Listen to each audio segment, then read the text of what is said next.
गांव की पुरानी हवेली में राघव अपनी खूबसूरत पत्नी संजना के साथ रहता था। हवेली की दीवारों ने कई कहानियां देखी थीं, लेकिन जो कहानी आज लिखी जा रही थी वो वासना, प्यार और धोखे के धुएं से भरी थी। संजना की छोटी बहन मीरा कुछ दिनों के लिए उनके साथ रहने आई थी। मीरा की आंखों में एक अजीब सी शरारत और होठों पर हल्की मुस्कान हमेशा खेलती रहती।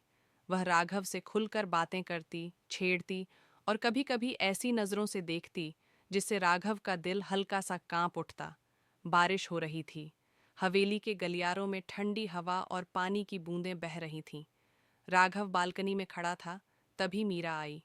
उसकी भीगी साड़ी से टपकती बूंदें फर्श पर लकीरें खींच रही थीं। बारिश में अकेले क्यों जीजा जी? मीरा की आवाज में हल्की कशिश थी। राघव उसकी ओर देखता रह गया। उसके बालों से गिरती बूंदों ने राघव के अंदर एक हलचल मचा दी। मीरा उसके और करीब आई। कभी कभी जो गलत लगता है वही सबसे सच्चा महसूस होता है। उसकी उंगलियां राघव की हथेलियों में उलझ गईं। राघव ने खुद को रोकना चाहा, लेकिन मीरा की आंखों की गहराई और उसके होंठों की नज़दीकी ने उसे कैद कर लिया। बिजली कड़की और उनके जिस्मों के बीच की सारी दूरियां मिट गईं। रात की खामोशी ने उनके जुर्म को अपनी परछाई में छुपा लिया। अगली रात संजना ने हल्की मोमबत्तियां जलाईं और रेशमी साड़ी में राघव के सामने आई। उसकी आंखों में एक अलग चमक थी। आज सिर्फ हम दोनों हैं, उसने कहा, और राघव के गले में अपनी बाहें डाल दीं। राघव ने उसे अपनी बाहों में खींचते हुए कहा, तुमसे ज्यादा खूबसूरत कुछ नहीं है इस दुनिया में। संजना ने उसके होंठों पर अपनी उंगलियां रखीं और धीरे से कहा, तो फिर आज खुद में समेट लो मुझे। वो रात आग और एहसासों की थी।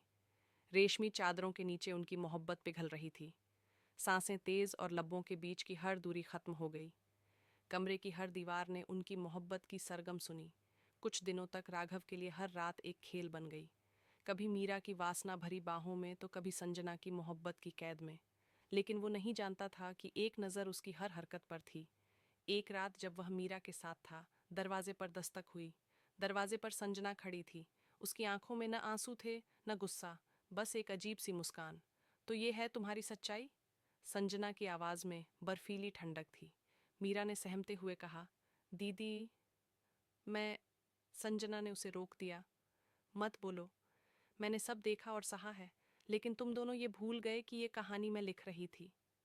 संजना ने अपनी साड़ी के पल्लू से अपना चेहरा पोंछते हुए कहा, राघव, तुमने मुझे सिर्फ धोखा नहीं दिया, तुमने मेरा प्यार और मेरी वफादारी का मजाक उड़ाया।